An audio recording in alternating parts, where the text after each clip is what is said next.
Hello everyone, welcome to my YouTube channel.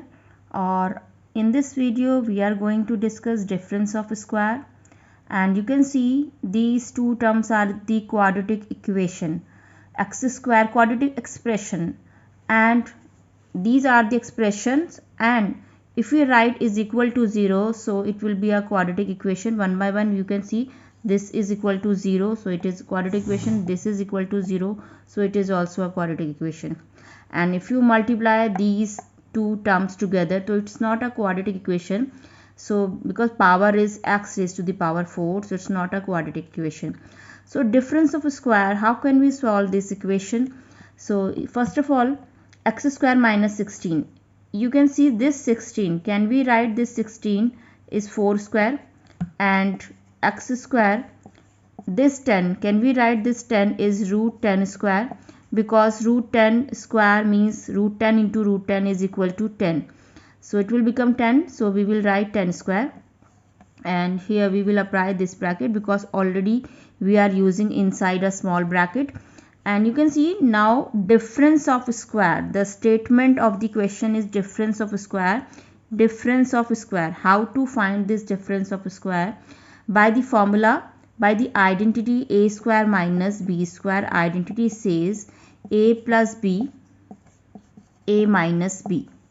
So we are using here identity a square minus b square, which is a plus b and a minus b. A plus b means it is x is the a and 4 is the b. So x plus 4 and x minus 4. And you can see here also we are using identity a square minus b square.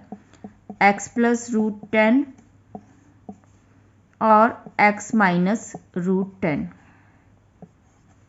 So these we are applying here identity, and equal to is 0. Do not forget to write 0, equal to 0. Now see, one by one we will equate these expressions. X plus 4 is equal to 0, and this x minus 4 is equal to 0, and after that this x plus root 10 is equal to 0, and x minus root 10 is equal to 0. Now here the value of x is minus 4, and here the value of x equals to minus 4 goes that side, right hand side, which is positive. So x value is minus 4 and plus 4, and here the x value is minus root 10, and here the x value is plus root 10. So these are the four values. Okay, if you see this equation, the expressions are quadratic, but if you multiply, so x square and x square, it will become x power 4. So obviously if the power is 4, so your roots are 4. So hope you have understood this question. If you like this video, please like, share and subscribe my channel, and please press the bell icon for upcoming videos. And in this channel you will also learn the Olympiad questions, and the course is also available in this channel. Thank you and thanks for watching.